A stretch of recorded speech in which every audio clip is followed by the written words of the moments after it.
Welcome to my YouTube channel. আজ আমরা basic concept of কেমিস্ট্রির উপরে যে টেস্ট আমি নিয়েছিলাম সেই কোশ্চেন পেপারটা একটু আলোচনা করব। তোমাদের খাতা আমি সব দেখেছি, প্রত্যেকের হোয়াটসঅ্যাপে আমি খাতার কপি পাঠিয়েছি। তো যাদের সমস্ত কোশ্চেন যেগুলো ভুল হয়েছে বা যেগুলো অ্যাটেন্ড করতে পারোনি সেইগুলো একটু দেখে নেবে। তো প্রথম যে কোশ্চেনটা ছিল সেগুলো 1 নম্বরের কোশ্চেন, 8টা ছিল, 8টা দিয়েছিলাম। কারণ বেসিক কনসেপ্ট অফ কেমিস্ট্রি থেকে যে কোশ্চেন প্যাটার্ন সেটা হচ্ছে 1 নম্বরের কোশ্চেন একটা থাকে আর 2 মার্কসের একটা কোশ্চেন থাকে। তো সেই প্যাটার্ন মেনটেন করেই আমি কোশ্চেনটা করেছিলাম। 20 মার্কসের টোটাল 50 মিনিটস টাইম দিয়েছিলাম। তো ফার্স্ট কোশ্চেনটা যেটা দিয়েছিলাম যে 0.52 গ্রাম অ্যাসিটিলিন গ্যাসের মধ্যে কত সংখ্যক অ্যাসিটিলিন অণু বর্তমান। তো মূল কনসেপ্টের উপরে এই ধরনের প্রবলেমগুলো সলভ করতে হয়। তো কিভাবে করা যাবে আমি দেখিয়ে দিচ্ছি। দেখো 1.1 অ্যাসিটিলিন মিন্স C2H2 এর মোলার মাস, আণবিক ভর বের করতে হবে। আণবিক ভর কত হবে না 12 into 2 plus 2 equal to 26। তো আমরা জানি 26 গ্রাম মানে 1 মোল। 26 গ্রামের মধ্যে অ্যাভোগাড্রো নাম্বার মলিকুল বা অণু বর্তমান থাকে। তো 0.52 গ্রামে কতগুলো থাকবে। তাহলে আমরা লিখতে পারি এখানে যে 26 গ্রামে অণু আছে কত না 6.022 into 10 to the power 23। তাহলে 0.52 গ্রাম এর মধ্যে কতগুলো থাকবে না 0.52 6.022 into 10 to the power 23 into 0.52 divided by 26। তাহলে এটা একটু সিম্পলিফাই করব। দশমিক তুলে দুটো শূন্য দিয়ে দিলাম। 2 equal to 12.044 into 10 to the power 21 হবে। এবার 1.2 হিসেবে লিখতে চাইলে 1.2 into 10 to the power 22, এটাই হবে ফাইনাল অ্যান্সার। ওকে, তাহলে ফার্স্ট কোশ্চেনটার অ্যান্সার হয়ে গেল। আচ্ছা, এরপরে যে কোশ্চেনটা দিয়েছিলাম যে 1 মিলিমোল অ্যামোনিয়ার ভর কত। তো মিলিমোল মানে হচ্ছে কত না 10 to the power -3 মোল, কারণ 1000 মিলিমোল মানে 1 মোল। তাহলে ওই 10 to the power -3 মোল এর মধ্যে অ্যামোনিয়ার ভরটা কত বের করতে হবে। তো এর জন্য আমরা কি করব না, আমরা জানি যে 1 মোল অ্যামোনিয়া 1 মোল NH3, এটা মানে অ্যামোনিয়ার মোলার মাস হচ্ছে 17 গ্রামকে বোঝায়। 1 মোল NH3 মানে 17 গ্রাম। তাহলে 1 মিলিমোল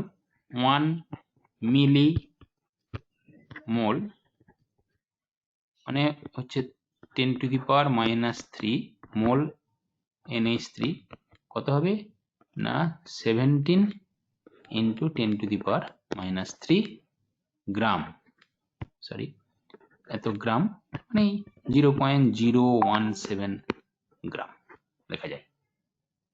ওকে, তাহলে এটাই অ্যান্সার হবে 0.017 গ্রাম।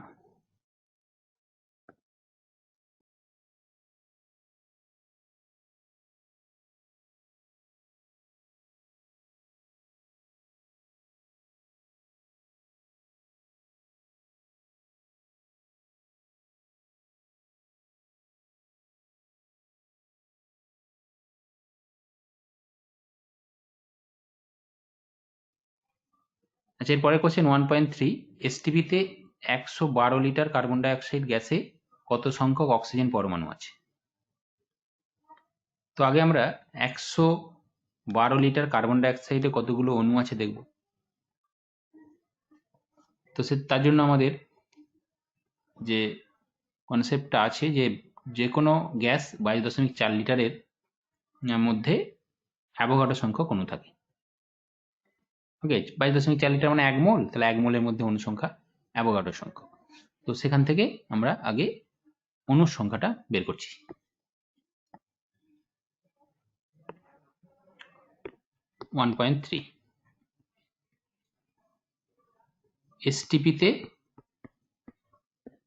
এসটিপিতে 22.4 লিটার CO2 গ্যাসে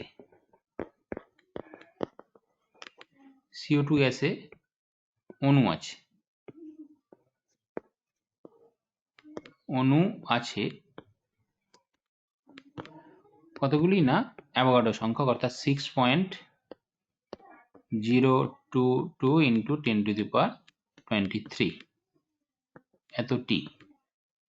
ওকে, তাহলে আমাকে বের করতে হবে এসটিপিতে 112 লিটার CO2 গ্যাসে অণু আমাকে বের করতে হবে। অণু আছে কতগুলি সেটা বের করব। কত না 6.022 ইন্টু 10⁻23 ইন্টু 112 ডিভাইডেড বাই 22.4। ওকে, এটা ক্যালকুলেশন করলে কত আসবে না, এটা দশমিকটা তুলে দিচ্ছি, দিয়ে উপরে একটা 10 গুণ করে দিলাম, এটা দিয়ে নিচে 2 হয়ে যাবে। এটা সমান তাহলে হলো 2 দিয়ে যদি আমি ভাগ করি 3.011 ইন্টু 10⁻24 এতটি। এবার পরমাণুর সংখ্যা চেয়েছে অক্সিজেনের। আমরা তো জানি CO2 অণুতে একটা অণুতে দুটো অক্সিজেন পরমাণু আছে, তাই স্বাভাবিকভাবেই এই অণুর সংখ্যাটাকে যদি 2 দিয়ে গুণ করে দিই তাহলেই অক্সিজেন পরমাণুর সংখ্যা হয়ে গেল। অতএব তাহলে এটাকে 2 দিয়ে গুণ করলে আবার সেই 6.022টা চলে আসবে ইন্টু 10⁻24 এত টি। এটাই আমার ফাইনাল অ্যান্সার হবে। অর্থাৎ কার্বন ডাইঅক্সাইডে এতগুলি অক্সিজেন পরমাণু আছে 112 লিটার। বোঝা গেছে? আচ্ছা, এরপরে কোশ্চেনটা দেখি। পরের কোশ্চেনটা আছে 1.4-এ, একটি ধাতব অক্সাইডে ওজনগতভাবে শতকরা 40 ভাগ ধাতু আছে, ধাতুটির তুল্যাঙ্ক বার নির্ণয় করো। পড়ানোর সময় সম্ভবত এটা করিয়েছিলাম।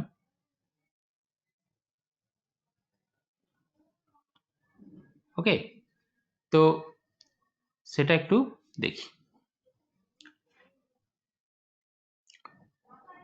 এক লাইনেই হয়ে যাবে, আমি এটা করিয়েছিলাম, দেখিয়ে দিচ্ছি যে ইকুইভ্যালেন্ট মাস বা তুল্যাঙ্ক ভারের যে ফর্মুলা, তুল্যাঙ্ক ভার এটা সমান লেখা যায় উপরে মৌলের ভর নিচে হয় সংযুক্ত বা প্রতিস্থাপিত, সংযুক্তই লিখি এখানে, সংযুক্ত ও 2 এর ভর দিয়ে এটাকে আমরা 8 দিয়ে মাল্টিপ্লাই করি অক্সিজেনের তুল্যাঙ্ক ভার দিয়ে।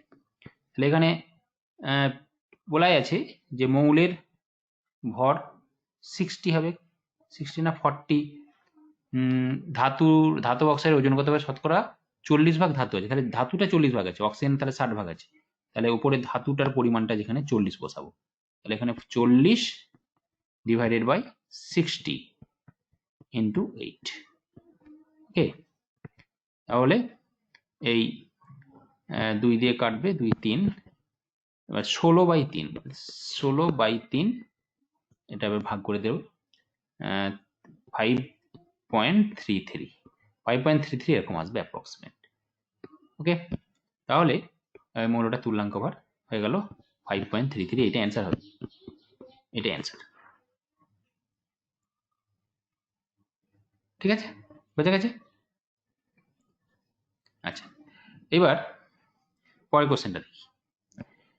পরের কোশ্চেনটা একটা দ্রবণের গাঢ়ত্ব সংক্রান্ত বেসিক কনসেপ্টের সবার শেষে আমি যে দ্রবণের গাঢ়ত্বগুলো পড়িয়েছিলাম, মোলারিটি, নর্মালিটি, তো সেই কনসেপ্টের একটা প্রবলেম, খুব সহজেই এটা হয়ে যাবে। যে 100 ml 0.1 m NaOH দ্রবণে NaOH এর পরিমাণ কত, অর্থাৎ NaOH-টার পরিমাণ জানতে চেয়েছে। আমরা মোলারিটির ফর্মুলাতে সরাসরি পুট করলেই বেরিয়ে যাবে। কারো যদি মোলারিটির ফর্মুলা মুখস্থ থাকে সে সরাসরি ফর্মুলায় বসিয়ে দিতে পারে, বা ঐকিক নিয়ম করেও বের করা যাবে। ওকে, আমি মোলারিটি ফর্মুলাতে বসিয়ে সঠিক করে দিচ্ছি। 1.4 1.5 মোলারিটি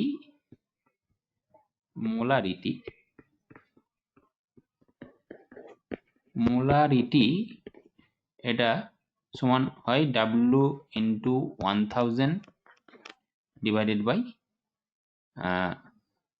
V ইন্টু M। কোনটা কি আমরা জানি, মোলারিটি এখানে তো মোলারিটিটা বলা আছে 0.1, আর ভলিউমটা 100 ml, ডাব্লুটা বের করতে হবে। ওকে, তাহলে বসিয়ে দিই 0.1 equal to W into 1000 divided by ভলিউমটা 100 ml বলা আছে। এম মানে কি? মোলার মাস কার? সলিউট বা দ্রাবের। তো এখানে NaOH তো দ্রাব, তাহলে NaOH এর মোলার মাস, NaOH এর আমরা জানি সেটা 40 হয়। বোঝা গেল? তাহলে এখান থেকে আমরা ডাব্লু কত পাবো? ডাব্লু সমান হয়ে গেল, এটা গুণ করে 10 হয়ে যাক, হ্যাঁ, এটা 0. কেটে দিই শূন্যটা, 4 4 0.4। ওকে, 0.4 গ্রাম। তার মানে এই অ্যান্সারটা 0.4 গ্রাম, এটা অ্যান্সার হবে। ক্লিয়ার? আচ্ছা, যাদের একবারে বুঝতে অসুবিধা হচ্ছে ভিডিওটা রিভাইন্ড করে আরেকবার করে দেখে নেবে, দিয়ে পরিষ্কার হয়ে যাবে। যদি কোনো সমস্যা থাকে আমাকে আলাদা করে জানাবে। ওকে, আচ্ছা, এরপরে 1.6 এ যে প্রবলেমটা আছে ওটাও নর্মালিটি মোলারিটি বেস করেই, যে 2 লিটার 1N H2SO4 দ্রবণে কত গ্রাম মোল বা মোল H2SO4 আছে সেটা বের করতে হবে। ওকে, তাহলে আমরা 2 লিটার 1N H2SO4 এ কত গ্রাম H2SO4 বের করতে পারি, তাকে মোলার মাস দিয়ে ভাগ করলে মোলে কনভার্ট হয়ে যাবে। তো সেটাই করার চেষ্টা করি, যে 2 লিটার 1N H2SO4 এ কতটা H2SO4 আছে। তো নর্মালিটির ডেফিনেশন থেকে হবে, দেখো 1.6। নর্মালিটি ডেফিনেশন থেকে আমরা জানি যে 1 লিটার 1N H2SO4 হতে গেলে সেটা কতটা থাকতে হয় H2SO4 না 49 গ্রাম, 49 গ্রাম, ঠিক কিনা? কারণ 1 লিটারে 1 গ্রাম তুল্যাঙ্ক বা 49 গ্রাম থাকলে তবেই না তার নর্মালিটি 1N হয়। তাহলে 1 লিটার 1N H2SO4 মানে 49 গ্রাম। এখানে 2 লিটার 1N চেয়েছে, তাহলে 2 লিটার 1N H2SO4 এ তাহলে ডবল থাকবে, তাহলে 49 ইন্টু 2 ইকুয়াল টু 98 গ্রাম। এবার কোশ্চেনটা মোলে, যে কত মোল H2SO4 আছে, তাহলে 98 গ্রাম বেরিয়ে গেছে। এবারে 98 গ্রামটাকে 98 ওর মোলার মাস 98, তাহলে 98 দিয়ে যদি ভাগ করি তাহলে H2SO4 এর, তাহলে H2SO4 এর নির্ণেয় মোল সংখ্যা হবে কত? নির্ণেয় মোল সংখ্যা হবে না 98 divided by 98 equal to 1। This is the answer. এটাই হবে ফাইনাল অ্যান্সার। বুঝতে পারা গেল? আচ্ছা, পরের কোশ্চেনে যাচ্ছি। পরের কোশ্চেনটা দিয়েছে দেখো 1.7 যে এসটিপিতে একটি গ্যাসের 1 গ্রামের আয়তন 280 ml, তাহলে ওই গ্যাসের আপেক্ষিক আণবিক ভর নির্ণয় করো। তাহলে এসটিপিতে একটি গ্যাসের 1 গ্রামের আয়তন দেওয়া আছে কত না 280 ml। আপেক্ষিক আণবিক ভর মানে অ্যাকচুয়ালি আণবিক ভরই, আণবিক ভর তো আপেক্ষিকই হয় কারোর সাপেক্ষে, সেই জন্য আপেক্ষিক বলা হচ্ছে। তাহলে এসটিপিতে আমরা এটা সহজেই বের করতে পারি, কারণ আমরা জানি যে এসটিপিতে 22,400 ml এর যে ভরটা আসবে সেটাই তার মোলার মাস। তাহলে উইকিং নিয়ম সিম্পল, সহজেই হবে এটা। 1.7 কোশ্চেন নাম্বার 1.7। তাহলে 280 ml এসটিপিতে, অবশ্যই এসটিপিতে 280 ml এর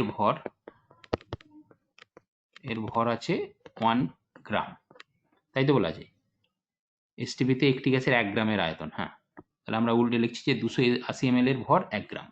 তাহলে আমাকে বের করতে হবে কত না 22,400। 22,400 ml এর ভর হবে কত না 22,400 ডিভাইডেড বাই 280। তাহলে এটা একটু ক্যালকুলেশনটা করে নিলে কত হয় দেখা যাক, কত হবে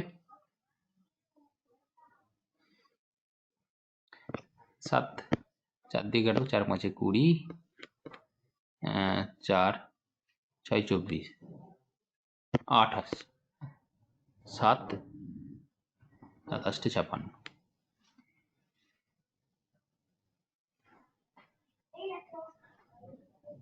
80। ঠিক আছে, একটা শূন্য ছিল 80, 56 5, এটা ছিল 7 দিয়ে কেটে 80 আসে, তাহলে 80। তাহলে ওই গ্যাসটার মোলার মাস হয়ে গেল কত 18। এটাই অ্যান্সার। বুঝে গেছে? আচ্ছা আচ্ছা, পরের কোশ্চেনটা দেখা যাক। 1.8 কোশ্চেন নাম্বার 1.8 বলেছে 0.5 মোল SO2 এ কতগুলি অক্সিজেন পরমাণু আছে। যেমন কার্বন ডাইঅক্সাইডের পরিমাণে বলেছিল কতগুলো অক্সিজেন পড়েছে, তাহলে SO2 এ এখানে দেওয়া হয়েছে। এখানে সরাসরি মোল দেওয়া আছে, এটা আরো সহজ। তো আমরা জানি 1 মোলের মধ্যে SO2 এর অণু আছে অ্যাভোগাড্রো নাম্বার, তাকে 2 দিয়ে গুণ করলে সেটা হলো অক্সিজেন পরমাণুর সংখ্যা, তাহলে 0.5 এক লাইনে হয়ে যাবে। কিভাবে আসবে এটা না 1.8 কোশ্চেন নাম্বার 1.8 হচ্ছে 1.88টা কি হবে না 1 মোল SO2, এটা অ্যাভোগাড্রো নাম্বার মানে Na, সংখ্যক অণু, তাহলে এটা সমানই হচ্ছে 2 into Na। এটা এখানে লিখে দেওয়া যায় যে 2 into Na সংখ্যক কি হবে, এত সংখ্যক অক্সিজেন পরমাণু,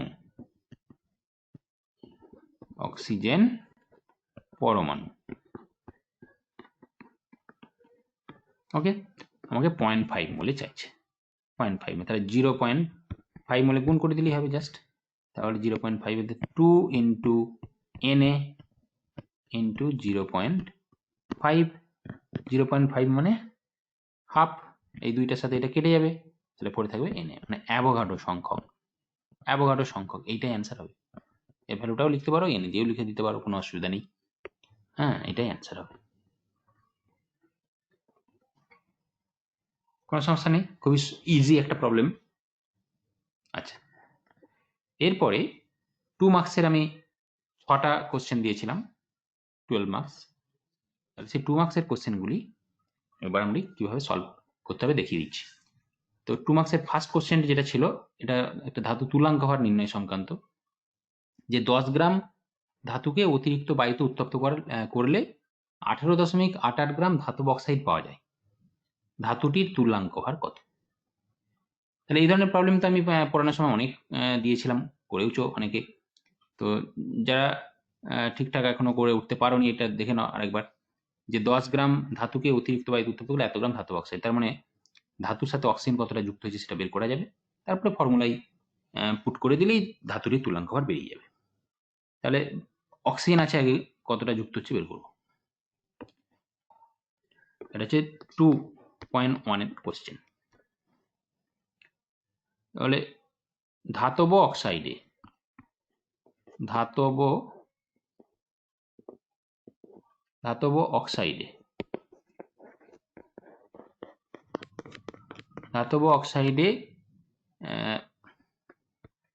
অক্সিজেন আছে,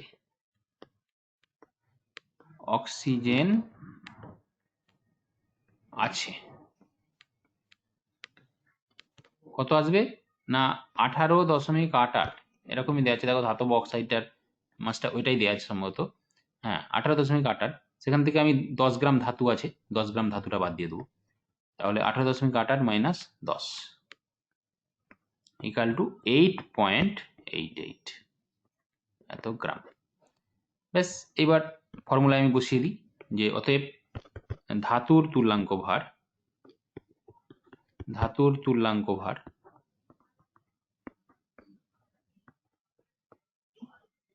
এটা সমান হচ্ছে, উপরে হবে ধাতুর ভর সেটা হচ্ছে 10, নিচে হবে অক্সিজেনের ভর সেটা 8.88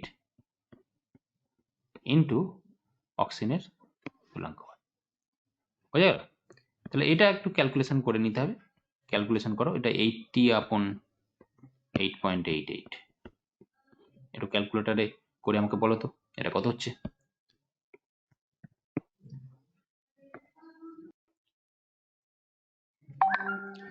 আচ্ছা, তোমরা ক্যালকুলেশন করে বলছো এটা 9 হচ্ছে, হ্যাঁ 9 হোক, আচ্ছা 9, তাহলে এটা অ্যান্সার হবে, ফাইনাল অ্যান্সার। তাহলে ধাতুটার তুল্যাঙ্ক ভর বেরিয়ে গেল 9, দিস ইজ দ্য অ্যান্সার। বোঝা গেল? আচ্ছা আচ্ছা, পরের কোশ্চেন দেখছি। পরের কোশ্চেনটা দেখো, দিয়েছে কি 1 গ্রাম ফসফরাসের দহনে 1.77 গ্রাম অক্সাইড পাওয়া যায়, অক্সাইডটির স্থূল সংকেত কি? আমরা স্থূল সংকেত বের করার নিয়ম বলেছিলাম যে কোনো উপাদানগুলোর শতকরা সংযুতি দেওয়া থাকলে একটা করে দেওয়া যায়, শতকরা সংযুতিগুলোকে তাদের পারমাণবিক ভর দিয়ে ভাগ করে পরমাণু সংখ্যার অনুপাত বের করতে হয়, দিয়ে ক্ষুদ্রতম পূর্ণ সংখ্যার অনুপাতে গঠিত যে সংকেত সেটা হয়ে যাবে স্থূল সংকেত। তো ফসফরাস এর ধরনের ফসফরাস অক্সাইডের পরিমাণ দেওয়া আছে, তাহলে সেখান থেকে আমি ফসফরাসের পার্সেন্টেজ পেয়ে যাব। ঠিক আছে, ফসফরাসের পার্সেন্টেজ পেয়ে গেলে অক্সিজেনের পার্সেন্টেজ পেয়ে যাবো, 100 থেকে বাদ দিয়ে দেবো, দিয়ে এবার রেশিও করবো, তাহলেই হবে। তাহলে প্রথমে ফসফরাস অক্সাইডে ফসফরাসের শতকরা পরিমাণটাকে বের করবো কিভাবে, দেখো 2.2 কোশ্চেন নাম্বার। ফসফরাসের অক্সাইডে পি এর অক্সাইডে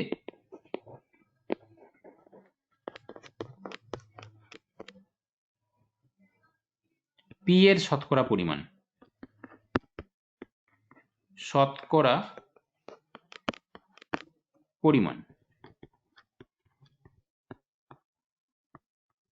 কত না, ফসফরাস আছে 1 গ্রাম আর ফসফরাস অক্সাইড ফর্ম করেছে 1.77 সম্ভবত, কোশ্চেনটা একবার দেখে নিচ্ছে, হ্যাঁ 1.77 অক্সাইড পাওয়া যায়, তাহলে ইন্টু 100, এইটাই হলো ফসফরাস অক্সাইডে ফসফরাসের শতকরা পরিমাণ। ওকে, আচ্ছা এটা একটু ক্যালকুলেশন করো, এটা মোটামুটি কত আসবে।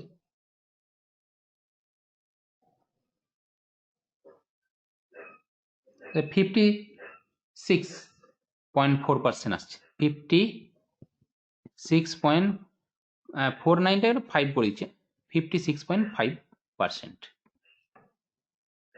তাহলে এবার আমি অক্সিজেনের শতকরা পরিমাণ পেয়ে যাব, ও এর শতকরা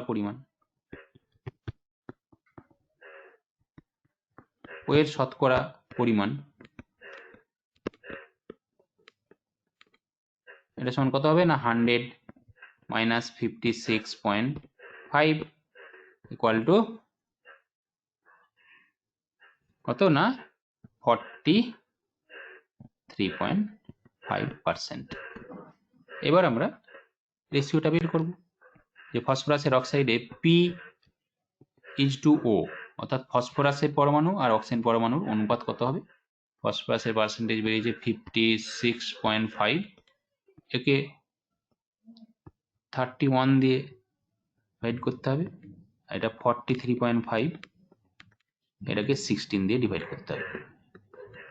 ওকে, তাহলে এটা আমাকে একটু ভাগ করে তোমরা জানাও যে কত আসছে। আচ্ছা, তোমরা এটা ভাগ করে আমাকে জানালে যে এটা স্যার 1.82 আসছে আর এই ভাগফলটা আসছে 2.71। এরপরে নিয়মটা কি না, আমি বলেছিলাম ছোট যে পদটা থাকে সেটা দিয়ে ডিভাইড করে দিতে হয়। তাহলে এটা 1.82 দিয়ে ডিভাইড করবো, এটা হয়ে যাবে তোমার 1:1 এটা 2.71 ডিভাইডেড বাই 1.82 যদি করা হয়, এটা মোটামুটি কত আসবে? এটা একটু ভাগ করে আমাকে বলো কত আসছে।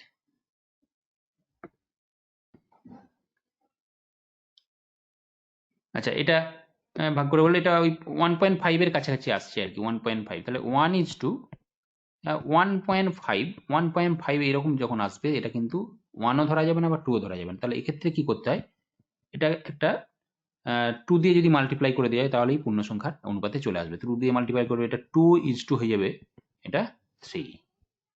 ওকে, তাহলে 2:3 হয়ে গেল মানেই আমরা এবার সহজেই তার ফর্মুলাটা লিখতে পারবো।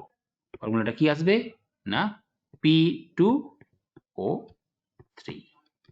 তার মানে যে অক্সাইডটা কথা বলা হচ্ছে সেই অক্সাইডটার সিম্পলেস্ট ফর্মুলা বা স্থূল সংকেত যেটা, সেটা হবে P2O3। তাহলে এটাই আমার ফাইনাল অ্যান্সার, এটাই হবে অ্যান্সার। যারা অনেকেই পেরেছো, বিভিন্ন অন্য পদ্ধতিতেও করেছো, তো এটা শতকরা সংযুক্তি দিয়ে করলে এইভাবে করতে হবে। যারা পারোনি সেটা একটু দেখে নাও। ওকে, আচ্ছা পরের কোশ্চেনে যাবো আমরা। পরের কোশ্চেনটা আসছি 2.3। এই ধরনের একটা আমি প্রবলেম করিয়েছিলাম, তো সেখানে XY ছিল, এখানে MN দিয়ে আছে আর কি, একই রকম ভাবে হবে। অনেকেই পেরেছো এটা, তো যারা পারোনি একটু দেখে নাও যে 2.3 এই প্রবলেমটা কিভাবে করা যেতে পারে সলভ। অক্সাইডটা সংকেত দিয়ে আছে MnOn, হ্যাঁ, ধাতুটির তুল্যাঙ্ক ভার X, তাহলে পারমাণবিক গুরুত্ব কত সেটা জানতে হবে, বা পারমাণবিক গুরুত্ব বের করতে দিয়েছে, অর্থাৎ এটা প্রুভ করতে বলেছে, দেখাও যে পারমাণবিক গুরুত্ব এটা। তাহলে আমি পারমাণবিক গুরুত্বটা ধরে নিয়ে, হ্যাঁ, পারমাণবিক গুরুত্বটা ধরে নিয়ে কোশ্চেন নাম্বার হচ্ছে এটা 2.3। 2.3 ধাতুর পারমাণবিক গুরুত্ব, ধাতুর পারমাণবিক গুরুত্ব।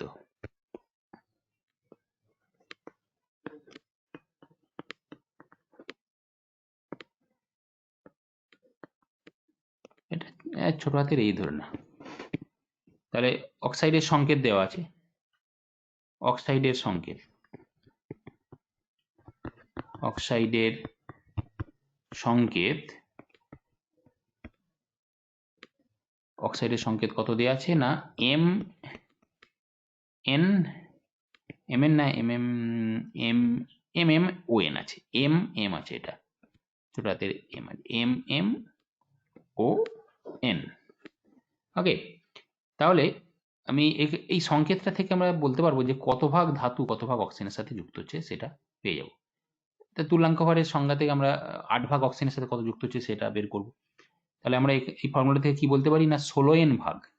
16n কেন বলছি, 16n কেন বলছি না, এখানে অক্সিজেন n সংখ্যক আছে আর অক্সিজেনের অ্যাটমিক মাস হচ্ছে 16, তাহলে 16 ইন্টু n। তাহলে এই এত ভাগ অক্সিজেন, এটা কিন্তু ধাতুর কত ভাগের সাথে যুক্ত হয়েছে, ধাতুর তো অ্যাটমিক মাস আমি কত ধরেছি, অ্যাটমিক মাস আমি a ধরেছি, a ইন্টু m সংখ্যক আছে m, তাহলে m ভাগ ধাতুর সাথে বা মৌলের সাথে, তাহলে 16n ভাগ অক্সিজেন যুক্ত হয় কত না am ভাগ মৌলের সাথে, তাহলে 8 ভাগ যুক্ত হয় কত, সেটাই তার তুল্যাঙ্ক ভার। জাস্ট এটাই করবো। তাহলে সেটা আমি লিখবো কি এখানে যে 16n ভাগ ও যুক্ত হয়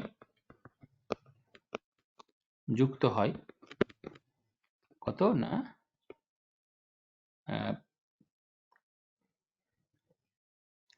am ভাগ ধাতুর সাথে, সরি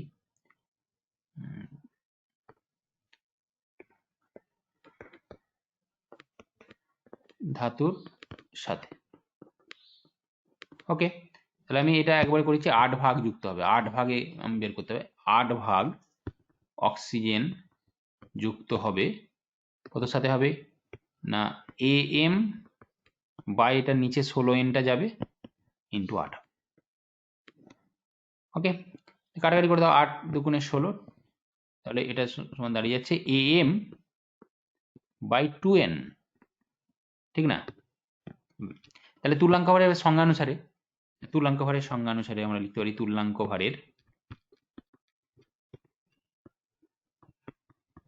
ভারের সংজ্ঞা অনুসারে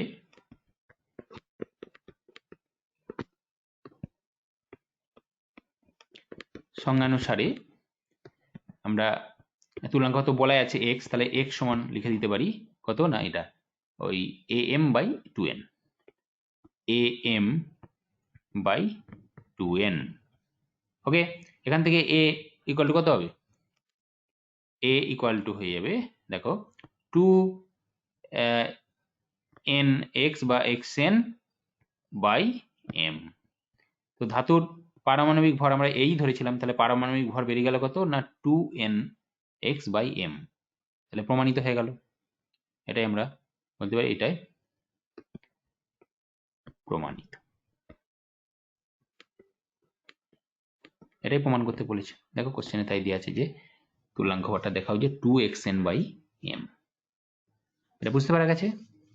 আচ্ছা ঠিক আছে, এবার 2.4 কোশ্চেন নাম্বার 2.4 কি দেওয়া আছে দেখো, জিঙ্ক অক্সাইডে জিঙ্কের তুল্যাঙ্ক ভার কত না 32.65, তাহলে অক্সাইডটির শতকরা সংযুতি নির্ণয় করো।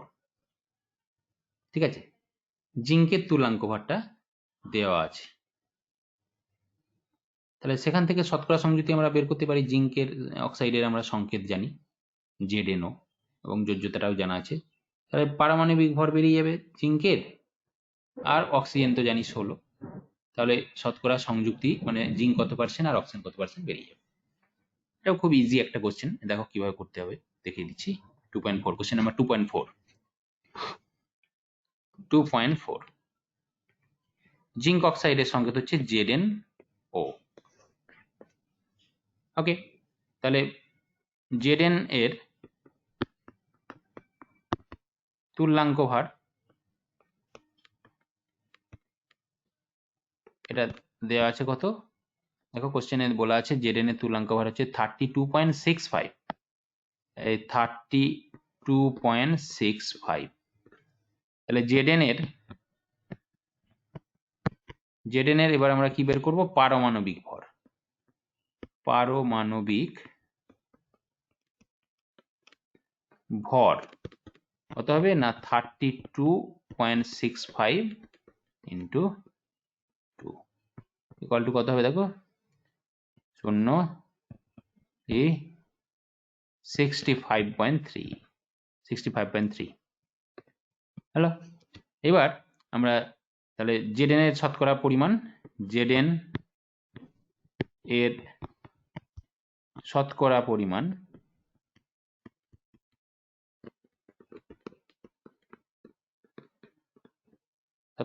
কত হবে না Zn, ওই Zn অক্সাইডে Zn আছে 65.3 ডিভাইডেড বাই 65.3 প্লাস 16, এটা হচ্ছে Zn এর মোলার মাস, ইন্টু কত করতে হয়, এটাকে 100 দিয়ে মাল্টিপ্লাই করে দিয়ে পার্সেন্টেজে বেরিয়ে গেল। এটা কত হবে একটু ক্যালকুলেশন করে বলো এটা আমাকে। আচ্ছা, এটা ক্যালকুলেশন করে তোমরা আমাকে বললে যে এটা স্যার অ্যাবাউট 80% হচ্ছে, 80 পয়েন্ট সামথিং, তো 80% ধরে নিচ্ছি, এটা নিয়ার অ্যাবাউট 80%, তাহলে জিঙ্কের পার্সেন্টেজ হয়ে গেল 80%। আর অক্সিজেনটা আলাদা করে করবো না, কারণ অক্সিজেন আর জিঙ্ক দিয়েই তো জিঙ্ক অক্সাইড গঠিত হচ্ছে, তাহলে 100 থেকে মাইনাস করে দিতে পারো। তাহলে ও এর শতকরা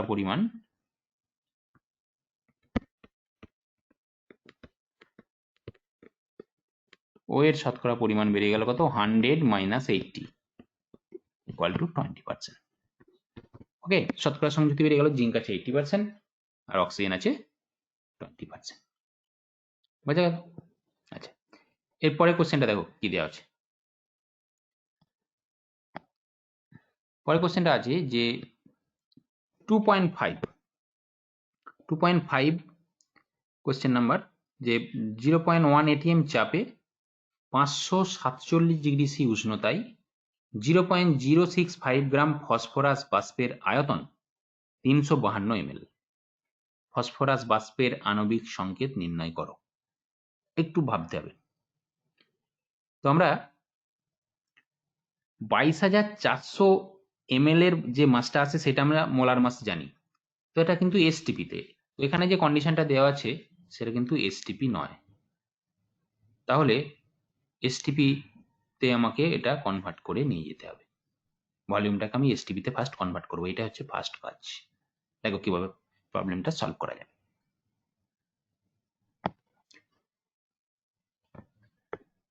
কোশ্চেন নাম্বার হচ্ছে 2. কত না 2.5 কোশ্চেন নাম্বার। তো এখানে ভলিউমটাকে এসটিপি তে নিয়ে যেতে গেলে আমাকে P1 V1 by T1 equal to P2 V2 by T2 এই ফর্মুলাটা ফার্স্ট অ্যাপ্লাই করতে হবে। তাহলে P1 V1 by T1 সমান হয়ে যাবে P2 V2 by T2। আমি এসটিপিটাকে যদি P1 V1 T1 কন্ডিশন ধরি, তাহলে এটিএম এর চাপটা এটিএম এই দেওয়া আছে, তাহলে P1 এর জায়গায় 1 বসিয়ে দেবো। V1টাই আমি ক্যালকুলেট করতে চাইছি। T1টা হচ্ছে 273, 0 ডিগ্রি সি। এসটিপিতে টেম্পারেচারটা 0 ডিগ্রি সি হয়, যেটা 273 কে ইকুয়াল টু হবে P2 প্রেসারটা 0.1 ATM দেওয়া আছে, ইন্টু V2টা তার কত দেওয়া আছে এখানে এই অবস্থায়, তার V2 352 ml বলা আছে। তাহলে 352 ডিভাইডেড বাই T2টা হচ্ছে 500 কত বলা আছে দেখো, 547 ডিগ্রি সি, ওর সাথে 273 যোগ করতে হবে। তাহলে 547 প্লাস 273 বোঝা গেল। এখান থেকে আমার V1 ইকুয়াল টু কত চাই। তাহলে V1 ইকুয়াল টু কত, এই ক্যালকুলেশনটা আমাকে করে একটু বলো।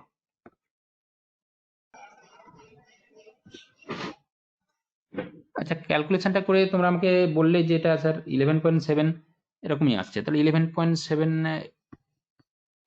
11.7 ml, তাই থাক, দেখা যাক কি আসে। আচ্ছা, 11.7 ml।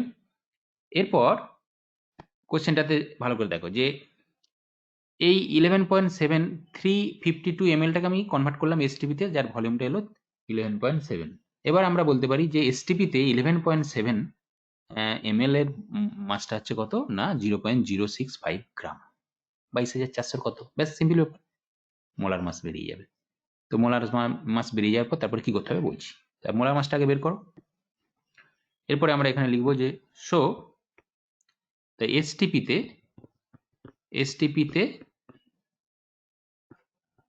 11.7 ml গ্যাসের ভর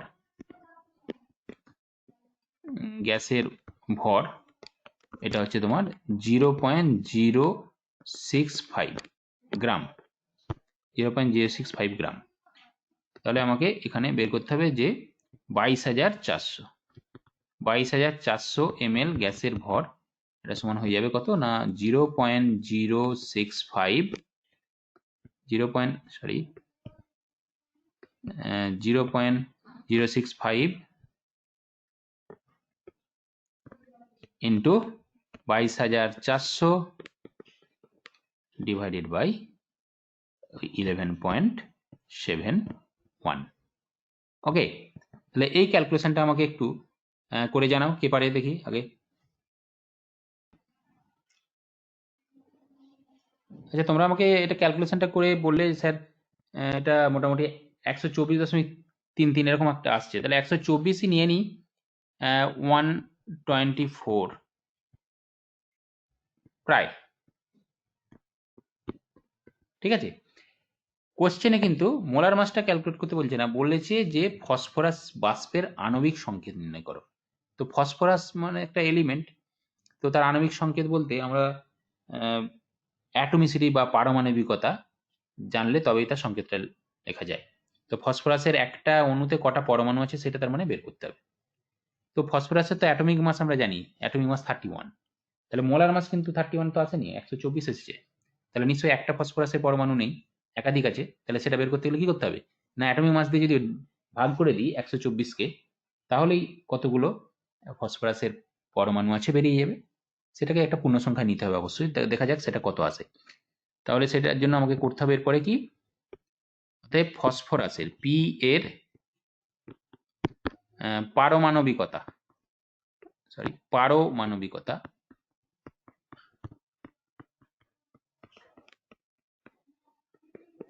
এটা সমান কত হবে না 124 কে আমরা ওর অ্যাটমিক মাস দিয়ে ডিভাইড করব 31।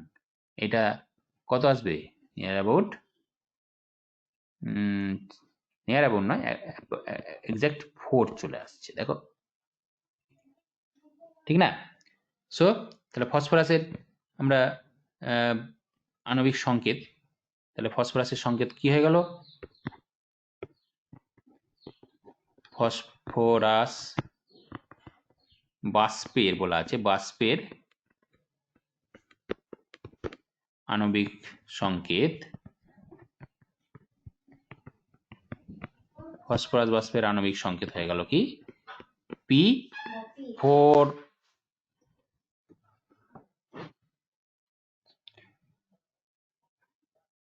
তাহলে এটাই হলো ফাইনাল অ্যান্সার, যে ফসফরাস বাষ্পের আণবিক সংকেত P4।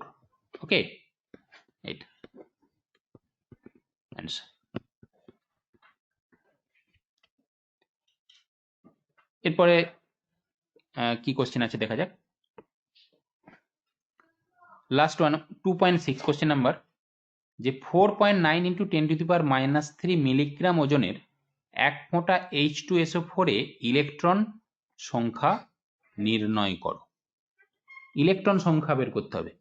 তো এইসব প্রবলেমগুলো করার আগে আমরা সবসময় এমন দেওয়া থাকলে আগে মলিকুল বা অণুর সংখ্যা কত বের করব, তারপরে একটা অণুতে কতগুলি ইলেকট্রন আছে সেটা বের করে মাল্টিপ্লাই করব। তো আগে আমরা H2SO4 এর ওই এক ফোঁটাতে কতগুলো H2SO4 এর অণু আছে সেটা আমরা বের করি। কিভাবে বের করা যাবে দেখো, প্রবলেম হচ্ছে 2.6। H2SO4 এর মোলার মাস তো আমরা জানি, H2SO4 এর মোলার মাস হচ্ছে কত না 98। তার মানে 98 গ্রামে অণু আছে কত, অণু আছে কত, অ্যাভোগাড্রো সংখ্যক, হ্যাঁ 6.022 × 10⁻23। ওকে, এবার মিলিগ্রাম আছে, এটা 4.9, হ্যাঁ এমনটা দেখে নিচ্ছি কত আছে, এত মিলিগ্রাম, 4.9 × 10⁻³ 4.9 × 10⁻³ ডিভাইডেড বাই আরো 1000। তাহলে এটা কিসে কনভার্ট হলো, গ্রামে, কারণ একই ইউনিট নিয়ে যেতে হবে। তাহলে 98 গ্রামে আছে ওইটা, তাহলে 4.9 × 10⁻³ বাই 1000 এত গ্রামে হয়ে গেল, এত গ্রামে অণু আছে, এত গ্রামে অণু আছে।